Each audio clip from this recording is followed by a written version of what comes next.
ñu bari ci ñun dañu koy fàtte dañuy yaakaar waaw suñuy wax ci baax xaalis moo tax kon maa ngi génne junni saraxe ko kon dama baax du loolu mooy baax loolu saraxe la waaw boo leen ko defee ak xalaat bu baax alhamdulillah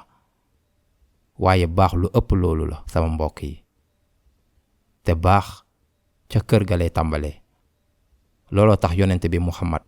sallallahu alayhi wa sallam yaatal ba mu ne ku gën ci yéen maanaam ku gën ci nit ñi mu ne xayrukum li ahlihi ku gën ci yéen maanaam ku gën ci nit ñi mooy ñooñu baax ak seeni njaboot baatu axal day tàmbale ci jabar bi ñeneen ñi topp ci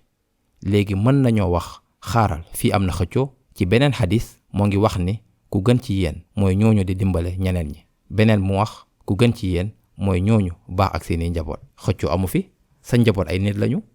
mooy nit yu la gën a jege ñoom ngeen di njëkk dimbale ñeneen ñi topp ci lan mooy baax ak ñeneen ñi te su ma demee sama kër ma mel ni muus ak jinax ak samay doom boo leen fëggee bunt bi wala bu ñu déggee ngeen ubbi bunt bi wala ñu dégg sa woto dugg si bu fekkee am nga ko ñépp daw làqatu subhanallah lu tax ndax papa ñëw na ba sii ñu toll yaay tamit ñëw na daw leen subhanallah yàlla nañu yàlla baal yaakaar naa ne du noonu fépp waaye xam ngeen ne tolluwaay dafa am léegi tey ñoom ñaar ñëpp la ñuy wax subhanallah yàlla nañu yàlla dimbale papa ak yaay ku mënti doon yàlla nañu yàlla boole ci ñu baax ak ñu ñuy dundal yàlla nañu yàlla boole ci ñu baax ak seeni njaboot